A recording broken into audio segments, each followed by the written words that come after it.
बिना भोग के ये नष्ट नहीं होते। एकमात्र उपाय है, जैसे आपको वकीलों के द्वारा प्रमाणित कर दिया गया कि यहां के वकील है चित्रगुप्त,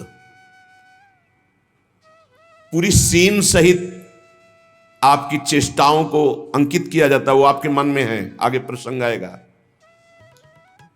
और जज हैं यमराज धर्मराज जी, और दंड अधिकारी हैं यमदूत, और दंड विधान जहां होता है उसे कहते हैं नरक। तो जैसे यहां जज ने कानून से अपराध करने वाले को दंड दे दिया, जाओ तुम्हें फांसी की सजा, राष्ट्रपति का अधिकार है, वो पूरा माफ कर सकता है। ऐसे ही राष्ट्रपति हैं भगवान श्री हरि। अहम त्वाम सर्व पापेभ्यो मोक्षयिष्यामि मा शुचा।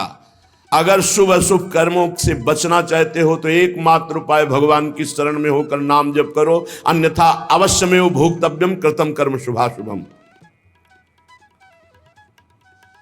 सुमति जी अपने पिताजी को बता रहे, यमदूत ने कहा महाराज, मृत्यु लोक में मनुष्य जो पुण्य और पाप करता है बारी बारी से उसे भोगना पड़ता है। बहुत ध्यान से सुनोगे तो आपको बड़ी सावधानी प्राप्त हो जाएगी। जो छोटी मोटी गलतियां आप हंसी खेल में करते हैं वो भी आपको दंड भोगना पड़ेगा। ये पाप और पुण्य बिना भोगे नष्ट नहीं होते कि आपने पाप कर दिया और दान दे दिया तो वो पाप कट गया, ऐसा नहीं है। पुण्य का अलग विभाग होगा, पाप का अलग विभाग होगा। अगर काट सकते हैं तो सिर्फ भगवान काट सकते हैं, भगवान का भजन काट सकता है, दूसरा नहीं। लाखों जन्मों में जो तुमने पाप और पुण्य किया है, जो एकत्रित है, उसका नाम है संचित कर्म। संचित पाप और पुण्य, और उससे जब मनुष्य शरीर मिलता है या जो शरीर मिलता है उससे जो हिसाब निकाल करके कुछ पुण्य और कुछ पाप, उसे प्रारब्ध भोग कहते हैं। फिर यहां कर जो नवीन कर्म किया जाता है उसे क्रियमाण कहते हैं। मनुष्यों के लिए जो उनका जमा हुआ पाप और पुण्य है वो अंकुरित होकर बढ़ता रहता है, ब्याज दर ब्याज। बहुत दुर्गति होती है, इसीलिए बहुत जन्म हम भोगे तो भी अपने संचित कर्म को नहीं भोग सकते। जैसे बीज मिट्टी और जल की आकांक्षा करता है तभी वो उत्तम वृक्ष रूप धारण करता है, ऐसे ही पाप और पुण्य उसे प्रेरित करके पुनः पाप करवाता है, प्रेरित करके पुण्य पुनः पुण्य करवाता है। अगर पाप कर्म में रहती है तो पाप पर पाप, पाप पर पाप, और ये एकत्रित होकर वृक्ष रूप होकर समय स्थान वो निश्चित करेगा। पाप तुम्हें कहां दंड देना है, समय स्थान। बुरी दशा आने के पहले बुद्धि बदली जाती है, उसकी बुद्धि बदल दी गई। आप ना आवे आप पर ताई तहां ले जाए, वो वहीं ले जाएगा, उसी स्थान पर मारा जाएगा, उसी स्थान पर जो दंड उसे मिलना मिलेगा। जैसे आपने छोटा पाप किया तो आपके चलते समय पैर में कांटा चुभेगा और दुख होगा, कांटा निकाला गया, थोड़ी दिन वहां दर्द रहा, खत्म हो गया, आपका पाप क्षय हो गया। छोटा पाप कोई, आगे बताया जाएगा कौन कौन से पाप से कैसे कैसे दंड मिलते हैं। अब अगर आपसे थोड़ा बड़ा पाप बना है तो वही पैर में लोहे की कील बनकर चुभेगा, कांटे की जगह लोहे की कील, अधिक दुख होगा। और बड़ा पाप बना है तो खजूर का कांटा, बड़ा कील, ऐसे आपके पैर में चुभ। बिना पाप कर्म के कहीं भी किसी को कोई भी दुख नहीं हो सकता। सिर में दर्द होना, आजीवन पूरे जीवन सिर का रोग हो गया कि वो दर्द ही होगा 2-4 दिन में, 10 दिन में, पाप का कारण। अपथ्य भोजन, सर्दी सहन न होना, गर्मी सहन न होना, हर समय हृदय जलते रहना, पाप का लक्षण। भिन्न भिन्न पाप भिन्न भिन्न प्रकार के दुख देते हैं दीर्घ काल तक। शस्त्र और अग्नि आदि का भय ये पाप के कारण होता है। अनेक जन्मों के संचित पाप कोई इसी जन्म के केवल नहीं है, वो केवल मंडराते रहते हैं आकाश में दंड देने के लिए, समय इंतजार करते हैं। जैसे नरक में पड़े हुए जीव तुम देख रहे हो, घोर पाप का फल भोग रहे हैं। केवल दिखाया गया था नरक। जानते हो किस बात से? कल याद होगा, सुमति जी ने पानी पीने जाने वाली गौओं को वैश्य कुल में 7वें जन्म में जन्मे जब थे तो उन्होंने उनको नहीं पीने दिया। इसके अपराध से उनको नरक दिखाया गया था। तो वो यमदूतों से प्रश्न करते जाते हैं और उनका उत्तर यमदूत देते जाते हैं।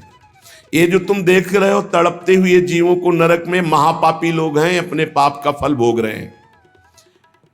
जब कोई पुण्यात्मा होता है तो स्वर्गलोक में जाता है, देवताओं के साथ रहता है, गंधर्व उसका गुणगान करते हैं, अप्सराओं का नाना प्रकार से सुख उठाते हैं। और जब पुण्य भोग क्षीण हो जाता है तो फिर यहां आकर के मनुष्य लोक में अपने कर्मानुसार जन्म लेते हैं। राजन, ये जो तुमने पूछा कि किस किस पाप से पापियों को कौन कौन सा नरक में दंड मिलता है, वो मैं बतला रहा हूं। जो नीच मनुष्य कामना और लोभ के वशीभूत होकर दूषित दृष्टि से हर स्त्री को भोग भाव से देखता है, जिसको देखता है बस काम भाव से देखता है। बोले जो दुष्ट दूषित भाव से माताओं बहनों को भोग दृष्टि से देखता है, तो यहां बड़ी बड़ी चोंच वाले वज्र के समान, जिनकी चोंच ऐसे गिद्ध बार बार हजारों वर्ष उनकी आंखों को नोचते और खाते रहते हैं। वो आंखें बार बार होती रहती हैं, बार बार निकालते। यही वहां है कि मरना नहीं है। उनकी दोनों आंखों को वज्र तुल्य नरक के पंछी बार बार निकालते हैं और खाते हैं, और उनके पुनः नए नए नेत्र उत्पन्न हो जाते हैं। इस पापी को पलक झपकने तक के लिए विश्राम नहीं मिलता, निमिष तक के लिए कि थोड़ा चैन मिल जाए। महान दुख होता रहता है। हजारों वर्ष तक उसको इस नेत्र दर्द पीड़ा भोगनी पड़ती है। और फिर जब मृत्युलोक में जन्मता है तो नेत्र रोगी पैदा होता है। वो यहां पैदा होगा नेत्र रोगी, या नेत्र ही नहीं है या नेत्रों में दिखाई नहीं दे रहा, कई तरह के व्यवधान, जिन्होंने नेत्रों का दुरुपयोग किया। अब जिन लोगों ने, जिनको तुम देख रहे हो इनकी जबान काटी जाती, बार बार जबान नोची जाती है, ये वही लोग हैं जो शास्त्र का गलत उपदेश किए हैं, गलत अर्थ किए हैं, अपनी वासना की पूर्ति के लिए शास्त्र का गलत प्रयोग किए हैं। जो किसी को गलत सलाह दी है तो इनकी जबान बार बार छोटे छोटे हिस्से में तलवार से काटी जाती है। शास्त्र का उल्टा अर्थ बताया, उसकी जबान को वहां हजारों वर्ष काटा जाता है। खिलवाड़ नहीं, प्रश्न उत्तर कर देना। अगर आपका उत्तर गलत है तो आप नरक जाएंगे। प्रश्न करता तो आप पर श्रद्धा करके पूछ रहा है, आपने मनमानी उत्तर दे दिया और वैसा आचरण कर दिया तो उसको पाप नहीं लगेगा, पाप आपको लगेगा क्योंकि आपने आदेश किया है और आपकी दुर्गति हो जाएगी। इसीलिए अनाधिकारी को जब जनक जी महाराज विदेह राज ने पूछा, निमि जी ने नवयोगेश्वरों से कि मैंने यही प्रश्न कर्म के विषय में सनकादि से पूछा था, वो मौन थे, कोई उत्तर नहीं दिया। क्यों? तो बोले उस समय आपका ज्ञान जागृत नहीं हुआ था, आप उस समय अनाधिकारी थे, कर्म का बड़ा सूक्ष्म विषय होता है, इसीलिए वो मौन थे। ऐसा नहीं कि हर प्रश्न का उत्तर फटाक से दे दे, और वो गलत है अगर उत्तर तो शास्त्र सम्मत नहीं है तो उत्तर देने वाले को नरक का दंड मिलेगा, उसकी जबान हजारों वर्ष वहां काटी जाएगी। जो शास्त्र का गलत अर्थ करता है, जो शास्त्र को अपनी वासना पूर्ति के लिए घुमा करके बोलता है, जो किसी को बुरी सलाह देता है, उसकी जबान यहां काटी जाती जो देख रहे हो। और हे सुमति जी, जो वेद की निंदा करते हैं, देवताओं की निंदा करते हैं, संतों की निंदा करते हैं, वैष्णव की निंदा करते हैं, गुरु की निंदा करते हैं, गुरु पर दोष दृष्टि करते हैं, गुरु को वक्र दृष्टि से देखते हैं, क्रोध दृष्टि से, उन सब को यहां भयंकर वज्र तुल्य वाले जिनकी चोंच है, ऐसे पक्षी गिरा गिरा करके उनके अंगों को नोचते हैं, जबान, आंख और उनके शरीर के अंगों को। जितने निमेष तक उनके द्वारा ये जिह्वा जनित पाप हुआ है, उतने हजार वर्ष तक उनको पक्षी नोचते हैं। जो नराधम बिना दोष के दो मित्रों में फूट डाल देते हैं, एक दूसरे की चुगली करके, पिता पुत्र स्वजन में भेद पैदा कर देते हैं, और जो पुरोहित, बहुत ध्यान देने योग्य बात, अनुष्ठान का संकल्प लेता लेकिन अनुष्ठान पूर्ण नहीं करता, जजमान को क्या पता। जो पुरोहित जजमान से नियत संख्या ले ली धन और अनुष्ठान पूरा नहीं किया, या जो अपनी माता और पिता का अपमान किया, जो अपनी शरणागत अपने अर्धांग विराजमान पाणी ग्रहण की हुई पत्नी का विविध प्रकार से अपमान और शोषण किया, वो यहां आरे से चीरे जाते हैं हजारों वर्ष तक। दिखाया, देखो ये बीच आरे से आराम आराम से एक एक अंग चीरे जाते हैं। उस पुरोहित को भी दंड मिलता है, उस पुत्र को दंड मिलता है जो माता पिता का अपमान, उस पति को दंड मिलता है जो पत्नी का शोषण, उस पत्नी को दंड मिलता है जो पति से छल करती है। आप खुली आंख इनकी दुर्गति देख सकते हैं। जो दूसरों को कष्ट देने का स्वभाव बना लिया है, बातचीत चेष्टा से कष्ट ही देना है, जो दूसरों की प्रसन्नता में जलते हैं, जो दूसरों की घरों में सोए हुए घरों में आग लगा देते हैं या फसलों में आग लगा देते हैं और उनको प्राणांतक कष्ट देते हैं, उन अधम पापियों को यहां जलती हुई आग में जलाया जाता है। तुम देख लो, तपती हुई बालू डालकर उनको भूना जाता है और यहां आग में उन्हें जलाया जाता है। जो एक जगह निमंत्रण मिला, फिर दूसरी जगह निमंत्रण मिला, तो पहले निमंत्रण वाले को छोड़ करके दूसरे के यहां निमंत्रण पाकर फिर पहले वाले के यहां निमंत्रण पाने गया। ऐसा नहीं है, ये नरक का कारण बन जाएगा। एक जगह निमंत्रण है, वहां गए, अगर हम भूखे हैं तो भूखे, नहीं मिला तो नहीं मिला, अब दूसरे दिन देखा जाएगा। 2 3 4 निमंत्रण, ऐसा नहीं। जो ब्रह्मर्षि किसी देव कार्य के लिए, पितृ कार्य के लिए यजमान के द्वारा निमंत्रित किया गया और वो दूसरी जगह भोजन कर लिया, दूसरे निमंत्रण को स्वीकार करके फिर उसके यहां भोजन करने गया, तो उसको यहां नरक में 2 टुकड़े करने वाला दंड मिलता। बार बार उसके 2 टुकड़े, ये बार बार बहुत जगह भंडारा, बहुत जगह निमंत्रण, ये ऐसा नहीं है। सिद्धांत है, तुम भूखे हो तो एक जगह चले जाओ और अपना पेट भरो, भजन करो। ये नहीं कि 5 जगह चले गए तो खूब दक्षिणा 5 जगह की मिली तो सुन लो। ये तस्मात् शास्त्रम प्रमाणम, ये शास्त्र है, मनमानी नहीं। पहले ऐसा कभी ब्रह्म ऋषि जन नहीं करते थे। 5 घरों में भिक्षा मांग लो या निमंत्रण है तो एक जगह जाके पेट भर लो जो रूखा सूखा मिले। ये 14 जगह भंडारा, 14 जगह निमंत्रण, तो उसकी व्यवस्था है। ये नरकगामी बना देगा, बुद्धि भ्रष्ट हो जाएगी। जो सदैव कड़वी बातें बोलकर लोगों के दिल पर चोट पहुंचाते रहते हैं, कुछ लोगों का ऐसा स्वभाव होता है, जब बोलेंगे तो हृदय की पीड़ा प्रकट हो ही जाए, ऐसा उनका है। ऐसे हैं वो, ऐसे बोलते हैं कि अत्यंत पीड़ा दे। ऐसा करने वालों को यहां के पक्षी टूट पड़ते नरक में लाते हैं, नोच नोच करके उनको खाते हैं। जो यहां किसी की चुगली करता है, उसकी जिह्वा तेज छुरे से बार बार ऐसे से चीरी जाती है, फिर पूरी हो जाती है, फिर चीरी जाती है। जिन्होंने उद्दंडतावश अपने पूज्य जनों का अनादर किया, उनको मारा पीटा, गुरुजनों को, अपने गुरु को, माता को, पिता को, बाबा को, पितामह को, ये पूज्य जन है, ये गुरु के समान पूज्य है। जो अपने गुरुजनों को, पूज्य जनों को अनादर करता है, दंड देता है, मारता है, पीटता है, वो देखो ये कुंड बने हैं विष्ठा के, पीब के और मूत्र के। मूत्र का कुंड, विष्ठा का और पीब का। नीचे करके मुख उन्हीं कुंडों में डाल दिया जाता है, ऊपर से पैक कर दिया जाता है। हजारों वर्ष वही खाओ वही सड़ो, कितना भयानक कष्ट है। नीचे के मुख करके उसमें डाल दिया जाता है। जो लोग भोजन बनाने, बहुत ध्यान से सुनो, भोजन बनाना उद्देश्य रखो, यज्ञ है, यज्ञ के लिए भोजन बना रहे हैं। सबके हृदयों में भगवान है, पहले भोग लगाओ श्री भगवान का, फिर दरवाजे पर निकलो और आसपास झांक के देखो, कोई पशु पक्षी, कोई मनुष्य, कोई संत महात्मा, कोई भूखा तो नहीं दिखाई दे रहा। अगर एक गाय है, कुत्ता भी है, तो घर से जाओ, रोटी लाओ, पहले उसे डालो, भगवत स्वरूप मान करके पहले। फिर अपने घर में जो बड़े बूढ़े हैं सबसे पहले उनको पवाओ, बच्चे जो हैं उनको पवाओ। अच्छी अच्छी चीज तुम पालो, बड़े बूढ़े नहीं, अभी आगे आएगा, उनको भी दंड मिलता है। तो जो रसोई बनाए तो उसे भाग लगाना चाहिए, देवता का भाग, अतिथि का भाग, कौवे का भाग, गाय का भाग, और अपने जो पूर्व के बुजुर्ग जन हैं पहले उनकी सेवा।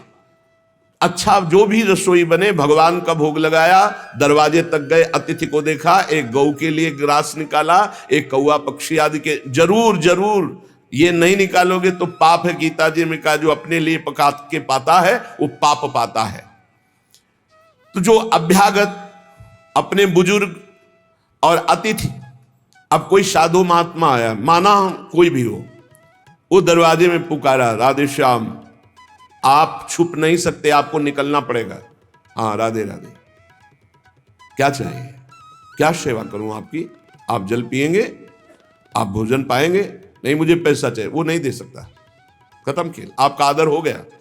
आप मृदु वचन में इतना तो बोल सकते हैं, राधे श्याम, आप इतना बोल सकते हैं, आप जल पिएंगे, आप रोटी पाएंगे, भोजन प्रसाद पाएंगे। नहीं मुझे रुपया चाहिए, नहीं मेरी श्रद्धा नहीं, मैं नहीं दे सकता, सामर्थ्य नहीं है, श्रद्धा नहीं है, कुछ भी आप कह दो उस पर चलेगा, पर आपको निकलना चाहिए। यदि आप छुपे रहे हो, आपके कान में आवाज आई आपके दरवाजे से भिक्षुक वापस जा रहा, तो आपके सुकृत नष्ट हो जाएंगे और आपको पाप लगेगा।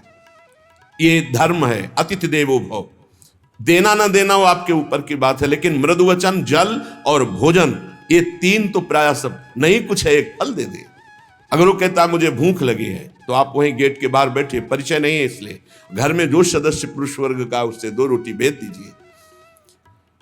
जो दुष्ट आए हुए अतिथि का अपमान कर देता है, अतिथि देवो भव, बड़ी महिमा है गृहस्थ धर्म में अतिथि सेवा, साधु सेवा की, उसे यहां पीब चाट चाट के पवाई जाती है नरक में, उनका बुरा हाल होता है।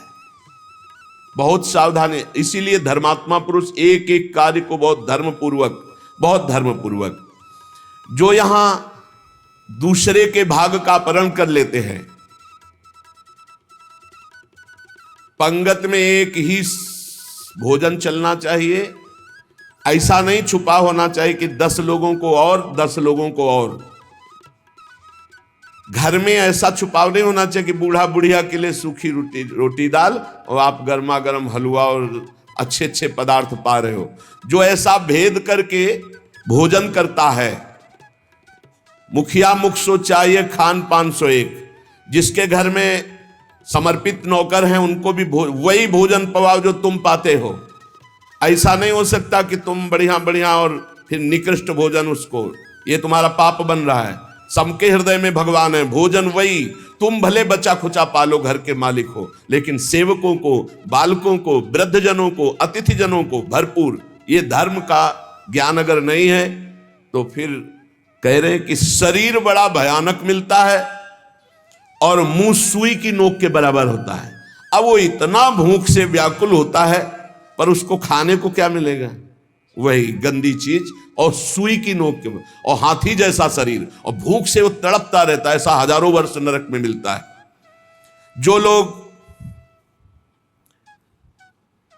पंक्ति में ब्रह्म ऋषियों को, वैष्णवों को बैठाल दिया, जैसे कई कि अपने रिश्तेदार आए तो पुआ पूरी हलवा, और अगर साधु महात्मा आए तो हृदय में जलन हो रही है। ऐसा भक्त चरित्रों में पाया गया है कि भक्तजन आए तो देख करके जलन पैदा हो गई और कहा हम बीमार हैं, हमसे नहीं हो पाएगा।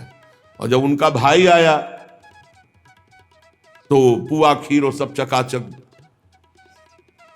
तो भक्त आए तो उन्होंने कहा हमारे रिश्तेदार भक्त आए तो तुम्हारा शरीर दर्द कर रहा था, और जब तुम्हारे भाई आए तो तुम, तो बोले रिश्तेदार ऐसे चले जाएंगे? नहीं तो संत वैष्णव ऐसे चले जाएंगे। पूरी पुआ खीर सब संतों को पवाया, और जो खिचड़ी आज स्वयं बनाई थी वो पवाया उनके रिश्तेदारों। जो ब्रह्म ऋषियों को निमंत्रण करके, साधु वैष्णव को पंक्ति में बैठाल करके अपने लिए अच्छा भोजन, देखो बहुत सावधानी। हरिराम व्यास जी ने जब देखा उनकी पत्नी दूध परोस रही थी, उनके उसमें मलाई गिर गई तो नाराज हो गए और कहा ये पति है शरीर इसलिए मलाई गिरा दी, जाओ आज से सेवा से त्याग। हमारे पति ये संत जन है, संत जनों के आगे मलाई क्यों नहीं गिरी? दूध की मलाई हमारे आगे ही क्यों गिरी? क्योंकि हरिराम व्यास रूपी शरीर तुम्हारा पति है, इसलिए मैं तुम्हारा त्याग करता हूं, आज से सेवा में तुम्हारा अधिकार नहीं। यद्यपि उनका ऐसा भाव नहीं, लेकिन कितने, इसीलिए सावधान।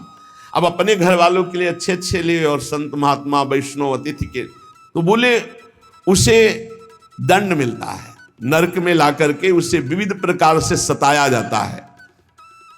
जब कोई अर्थार्थी शरणागत तुम्हारी शरण में आ जाए और तुम उसके साथ धोखा करो तो यहां भी दंड मिलेगा और वहां भी दंड मिलेगा। एक पूज्य भाई जी से हनुमान प्रसाद पोद्दार जी ने घटना लिखी कि मैं नाम खोल करके नहीं कहूंगा क्योंकि उनके पारिवारिक जनों को दुख होगा। मेरे परिचय के थे भाई जी महाराज के, मेरे परिचय के थे, गांव भी लिखा है, गांव का नाम भी लिखा है कि वो मेरे परिचय के थे और दो भाई थे। उनमें से किसानी का कार्य होता था। किसानी के बहुत पुरानी घटना नहीं है भाई जी महाराज कह रहे, कुछ वर्ष की है, यह अक्षरशः सत्य है। ये कोई हम कथा नहीं कह रहे, हम जानबूझ करके पता नहीं दे रहे। मुझे जिला गांव सब पता है। वो कृषि कार्य करते थे, गृहस्थी का कार्य किसानी से पूरा होता था। उनके पास एक बैलों की जोड़ी बहुत सुंदर थी और एक बैल, दो भाई थे। एक दिन संध्या काल के समय जो व्यापारी थे बैलों के, उनको पता चला गांव में दो किसानों के पास बहुत सुंदर दो जोड़ी बैल हैं, एक जोड़ी से उनका काम चल सकता है, आप प्रयास करेंगे तो एक जोड़ी बेच देंगे। अर्थ है आपकी शरण में आया है तो आपको अपने प्राणों की बलि चाहे देनी पड़े, उसकी हानि नहीं होनी चाहिए, शरणागत की हानि नहीं होनी चाहिए। अगर हानि हो गई तो नरक की गति मिलेगी और यहां भी दंड मिलेगा तत्काल। ये महत पाप है, शरणागत का त्याग महत पाप है। अब वो दो व्यापारी थे, अब वो कई बैल खरीदना बेचना उनका काम था। वहां आए और उस समय 12,000 रुपए की जोड़ी तय की। उनको बहुत अर्थ लगा, 12,000 रुपए मिल रहे, दो से काम चला लेंगे, फिर गौएं हैं बछड़े हो जाएंगे, फिर काम चलेगा। 12,000 रुपए ये देंगे और ये व्यापारी हैं, उनके पास थैला भी था तो और भी रुपए होंगे। संध्या का समय था, व्यापारी ने कहा कल सुबह हम बैल लेकर चले जाएंगे, आज रात हम तुम्हारे यहां सो जाएं। रात्रि हो रही, उनके मन में तुरंत चलने लगा दोनों किसान भाइयों के। उन्होंने कहा हाँ हाँ बहुत आराम से खाइए पिए, आपका घर है। उनका आज रात्रि हम आपकी शरण में हैं, आप हमारे और हमारे धन की रक्षा कीजिए, कल सुबह हम 12,000 आपको देकर आपके बैल लेकर चले जाएंगे। अब एक तो अतिथि, दूसरे शरणागत। रात्रि में अच्छा भोजन पवाया और बारंडे में लिटा दिया। घर के बाहर चौपार होती थी, जिसे बारंडा कहा जाता है उसे चौपार कहा जाता है। वो 8-9 बजे शयन कर गए।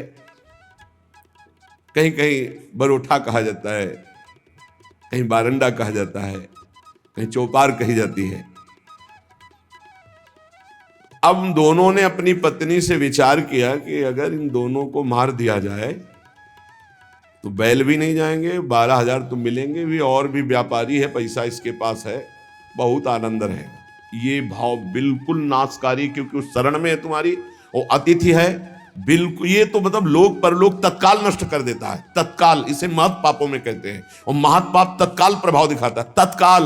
वो ऐसा नहीं कि नरक जाओगे वो बाद की बात, तत्काल तुम्हें दंड देगा। ये महत पाप तत्काल दंड देता है। उनके हृदय में हत्या करने का पूरा विचार बन गया, पाप भरी योजना। पत्नी उनकी सहयोगी हुई तो पत्नी ने कहा पहले लाश गाड़ने की व्यवस्था तो सोचो, घर में तो गाड़ी नहीं जा सकती। तो उनका हमारा खेत है बगल में गन्ने का, हम दोनों जा रहे हैं और एक ही गड्ढे में दोनों को दबा देंगे, इनके नाप का गड्ढा खोद के अभी आते हैं हम।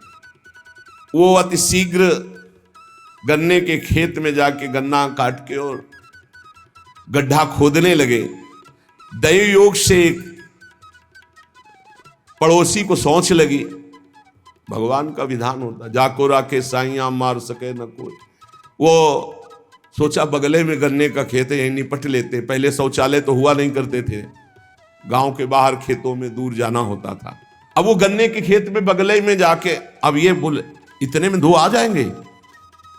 उसको लगा ये रात्रि में क्या प्लान बना रहे हैं। नजदीक गए, बोले देखो एक को नीचे कर देंगे, एक को ऊपर कर देंगे।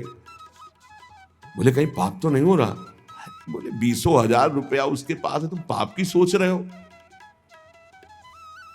उनको जो सोच गया था उसकी सोच तो हो गई। उसने सोचा कोई घटना हो रही, तो उनका दोनों को मार करके इसी में गाड़ देंगे, 2 गड्ढे खोदने की जरूरत नहीं। अच्छा 2 हैं और देखो कोई जानेगा नहीं, बरूठे में ही तो पड़े हैं और सो गए होंगे।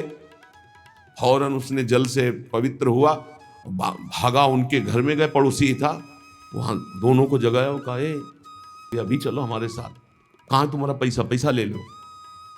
अब वो भगवान की प्रेरणा से बचाने के लिए तो उनको संशय भी नहीं हुआ, फौरन अपने झोला लिए जिसमें रुपया रखे थे और वैसे ही गद्दा बिछा हुआ, वैसे ही रजाई रखी हुई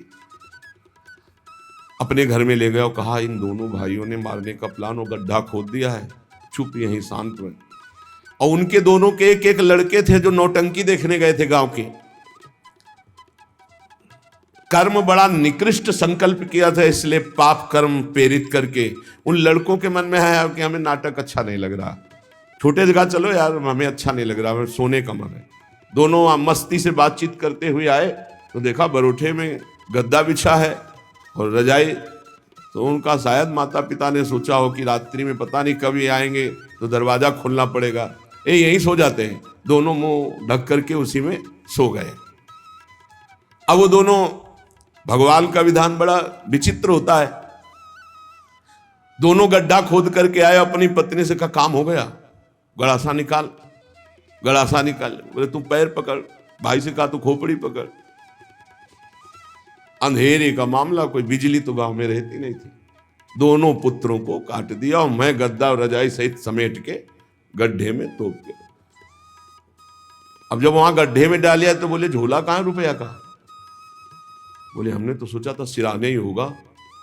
बोले गद्दा रजाई में तो लपेट के नहीं डाले। बोले पक्का नहीं, ऐसा कैसे हो सकता है? बोले रुपया कहाँ है? अब वो तो बड़े चिंतित कि जिसके कारण मारा वो रुपया नहीं। और फिर गए गड्ढा खोदा और जब देखा कि हमारे लाला, हमारे ही पुत्र, ओ ना तो चिल्ला सकते हैं ना रो सकते हैं, ढूंढा वहां पैसा नहीं, ना वो जिनको मारना था वो थे नहीं, अपने बेटों को मार दिया। सुबह हुआ तो पड़ोसी निकाल के लाया उनको, कहा ए भाई बड़ा सुंदर प्लान बना रहे थे इन दोनों को मारने का, पैसा भी सुरक्षित और ये भी सुरक्षित, अब हम जा रहे हैं सरकार से रिपोर्ट करने। दोनों को जेल हुई, दोनों पुत्र मारे गए, दोनों पत्नी और पति सहित सजा को प्राप्त। अगर शरणागत है, कोई धन लिए हुए है, आपके समीप आया हुआ है और आप थोड़ा भी लालच करके उनका अहित करना चाहते हैं तो शरणागत का अहित सोचना मात्र अहित कर दिया, ये तो यहां दंड मिला, पूरा जीवन बर्बाद हो गया, पूरा जीवन बर्बाद हो गया। पति पत्नी जेल में, लड़का मार डाला, रह क्या गया, सब बर्बाद, और अब नारकी गति भी होगी।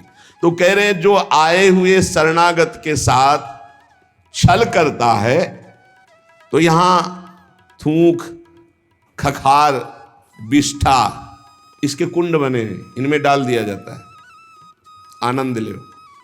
सोचो, थोड़ी देर भावना करो, गटर में पैक कर दिया जाए, आपको मरना है नहीं, थूक खखार लाग, उसमें ये नारकी गतियां हैं। हे सुमति, बहुत ध्यान दीजिए, जो लोग झूठे मुंह और झूठे हाथ, देवता का स्पर्श, देवता को प्रणाम, गुरुजनों को प्रणाम, जो लोग ऐसा अपवित्र कार्य करते हैं उनके हाथों को यहां यमराज तिल तिल भर करके काटते हैं। जैसे कोई सब्जी नहीं काटता, ऐसे बड़ी रफ्तार से ऐसे बार बार काटते। अरे ऐसे थोड़ी शास्त्र में, हम यहाँ खाए डोल रहे हैं, ऐसे जूता पहने भोजन कर रहे हैं, न कुल्ला न आचमन, ये सब नारकी गति को प्राप्त होने वाले जीव, तभी बुद्धि भ्रष्ट मनमानी आचरण कर। पहले जानते हो गांव में कैसे पंगत पवाई जाती थी, सबके चरण धोए जाते थे।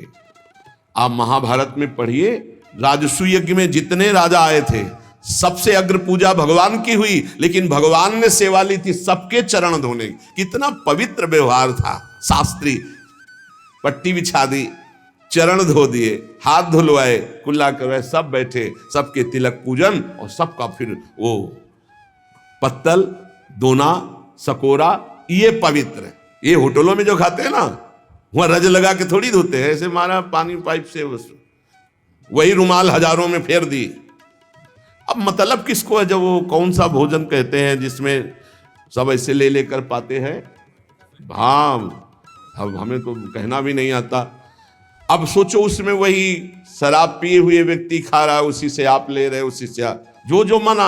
अब वो पाया फिर लेने का मन है, फिर कोई रोकने वाला है? वहां कोई खड़ा है नहीं, सब रखे बोले ये वीआईपी लोग हैं। वीआईपी लोगों की वीआईपी व्यवस्था है, समझ लीजिए। जो जूठे मुंह होकर के या भगवान सूर्य चंद्र की तरफ करके लघु शंका करते हैं, सूर्य उदय है, सूर्य भगवान की तरफ, चंद्र भगवान की तरफ, भगवत विग्रहों की तरफ लघु शंका करते हैं, तो उनके आंखों में आग का अंगार रखा जाता है, ऐसे बार बार चीखते जलते हैं। जो जेठ होकर अपने लघु भ्राता की पत्नी के साथ गलत, पिता होकर अपनी पुत्री के साथ, भाई होकर अपनी बहन के साथ, या गुरु पत्नी के, ऐसे लोगों को तपाई हुई लोहे की स्त्री के साथ बेड़ियों से, लोहे की ऐसे जंजीरों से जो जलती हुई, उसी में जकड़ दिया जाता है। बहुत तुम्हारी बुद्धि भ्रष्ट हुई थी, जो बहन बेटी और पवित्र संबंध भी नहीं तुम्हें दिखाई दिए, तो उसमें लपेट दिया। लोहे की स्थिति, धधकती हुई आग, लोहे की जंजीरों से बांध दिया। त्राहिमाम पुकार रहा है, हजारों वर्ष बंधा रहे, मरना तो है नहीं, जकड़ दिया जाता। आग का अंगार आसो पास उसके रख दिया जाता है। उसके पूरे के पूरे शरीर में बार बार दाह आग होती है, चिल्लाता है। ऐसे नराधमों को यहां बहुत दंड दिया जाता है। यमदूत कहते हैं, जो अपने कानों से गुरु की निंदा सुनता है, जो अपने कानों से वैष्णवजनों की निंदा सुनता है, जो दूसरों की निंदा सुनकर के हर्षित होता है, ऐसे पापियों को यमदूत जो लाते हैं यमराज के, वो तपाया हुआ लोहा उनके कानों में डाला जाता है। बार बार तपाया हुआ लोहा, बार बार। गुरु निंदा सुनी, संत निंदा सुनी, वैष्णव निंदा सुनी, सुनने वालों को, और बड़े हर्षित होते हैं जब किसी की निंदा होती ना। तो कुछ लोग ऐसे हर्षित होते जैसे उनको सम्राट पद मिल रहा हो। अरे पर निंदा के कीते आवत नहीं कछुआत, मूर्ख पर्वत पाप को ले चल अपने साथ। यहां विलाप करते हैं, पर यहां यमदूत स्वयं कह रहे हैं, हम लोगों के हृदय में दया तनिक भी नहीं, और क्रोधित होकर उनको और कष्ट देते हैं। जैसे वो विलाप करते हैं तो क्रोधित होकर और कष्ट देते हैं। जो देव मंदिर में जमीन लगाई गई, या किसी ऋषि मुनि को दान में दे दी गई, या कोई सभा भवन है सार्वजनिक, जो इनको तुड़वा कर उनकी जमीन हड़प लेते हैं, उस जगह अपना निवास स्थान बना लेते हैं, उसका प्रयोग करते हैं। यहां यमदूत उन्हें ला करके धीरे धीरे उनके शरीर की खाल उधारते हैं। पूरी उधल गई, फिर शरीर में नई खाल, फिर धीरे धीरे होश में। ये नहीं कि देवालय की लगी हुई संपत्ति का प्रयोग कर लिया, या देवालय को विध्वंस कर दिया, या सभा भवनों को विध्वंस करके अपने लिए अपना कब्जा। तो फिर ये वो चीखते चिल्लाते, पर यहां दया नहीं है। जो गौ के स्थान में, पवित्र स्थान में जल में मल त्याग करते हैं, जैसे नदी है, कोई सरोवर है, या गौशाला है, या देवालय है, उसकी सीमा में मल त्याग करते हैं। यहां के बड़े बड़े कौवे जिनकी लंबी चोंच होती है, उनकी गुदा द्वार से आते खींचते हैं बार बार, बहुत होश में। ये शास्त्र सुने नहीं जाते, इसलिए मनमानी पापाचरण होते हैं। जो जहां मनाया वहां, जो अपनी कन्या को रकम दे के बेचते हैं, बेचना होता है कि हमको इतना, ऐसा एक से बेचा फिर दूसरे के साथ बेचा, उसको यहां लाया जाता है और उसके शरीर में बड़े बड़े घाव किए जाते हैं, और फिर नमक की नदी है, उस नदी में डाल दिया जाता है। वो हजारों वर्ष जो मनुष्य विकट संपत्ति और वो समस्या ही नष्ट हो गई, पुत्र, भृत्य, पत्नी, बंधुवर्ग और बुजुर्ग जन, किसी का त्याग कर देता है विपत्ति आने पर, और अपना पेट पालन करने लगता है, इनको छोड़ देता है। तो यहां हम लोगों में कुछ यमदूत ऐसे हैं जो बिल्कुल कर्कश होकर के उनके मांस को नोचते हैं और उसी के मुंह में डालते हैं, उसी को खवाते हैं, उसे खाना पड़ता है। जो मनुष्य अपने पुण्यों को यहां बेच देते हैं उनकी बड़ी दुर्गति होती है। जैसे 1 घंटा नाम कीर्तन करेंगे 500 रुपया लेंगे, अमुक कार्य करेंगे अमुक रुपया लेंगे। जो अपने पुण्यों को बेच देते हैं, कई तरह से बेचना होता है, अब उनकी व्याख्या कहां तक करें। जो अपने पुण्य कार्यों का दाम लेते हैं, बेच देते हैं, वो पापी हैं और उनको यहां चक्कियों में डाल के नरक में पीसा जाता है, जैसे आटा पीसा जाता है।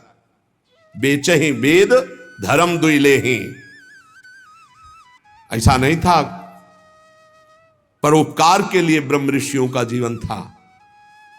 कुछ मिला नहीं, किसी भी तरह जीवन व्यतीत करते थे। कृष्ण शरीर, बड़े बड़े चक्रवर्ती सम्राट भयभीत होकर खड़े हो जाते थे। तब पूर्ण जीवन, बेचने का कहीं विधान नहीं। जो जीवन में अपने किए हुए पुण्यों को बेच देते हैं, उनको वहां चक्की में जैसे आटा पीसा जाता है, ऐसा पीसा जाता है। ये ना समझो कि मौज ले लो, यहां तुम मनमानी कर लो, भोगना पड़ेगा। अवश्य में भोक्तव्यम, नरक में जाकर के हिसाब भोगना पड़ेगा। चक्कियों में पीसे जाते हैं जो अपने पुण्य कर्मों को बेचते हैं। जो यहां किसी की धरोहर मिली, ये भैया हमारे इतने रुपए रख लो, ये सामग्री रख लो, हम समय से ले लेंगे, हमारी अव्यवस्था है, और फिर वो मुकर गया कि कौन धरोहर कब दिया, कैसे दिया, तो उन्हें यहां जलती हुई लोहे की जंजीरों से बांध दिया जाता है और ऐसे कुंड में फेंका जाता है जहां बड़े कीड़े भयामने विषैले, और वो उनको हजार वर्ष तक नोच रहे हैं, उसी में बंधे चीख रहे हैं। कौन? जो दूसरों की दी हुई धरोहर को ना देकर मुकर जाते हैं, कब तुमने दिया। जो पापी दिन में मैथुन करते हैं, शास्त्रीय मर्यादा में दिन में मैथुन करना निषेध है। जो रात्रि में पराई स्त्री से मैथुन करते हैं, दिन में चाहे अपनी स्त्री क्यों ना हो, मैथुन निषेध है। और जो इसीलिए महाभारत में एक प्रसंग आता है, एक ऋषि को उनकी पत्नी ने दिन में बहुत प्रेरित किया।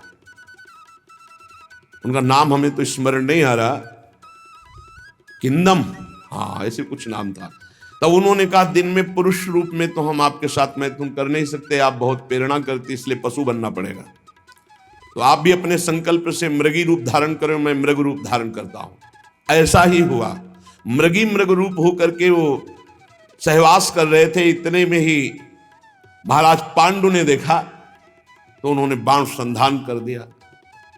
अब जे ही बाण लगा तो मृग रूप तो हट गया ऋषि। तब वो हाहा खाए कि मुझे नहीं पता था कि आप ऋषि हैं। तो उन्होंने घटना बताई थी कि मेरी पत्नी विवश थी काम से, इसलिए मुझे पशु रूप धारण करना पड़ा, क्योंकि दिन में मनुष्य रूप से मैं तो नहीं किया जा सका।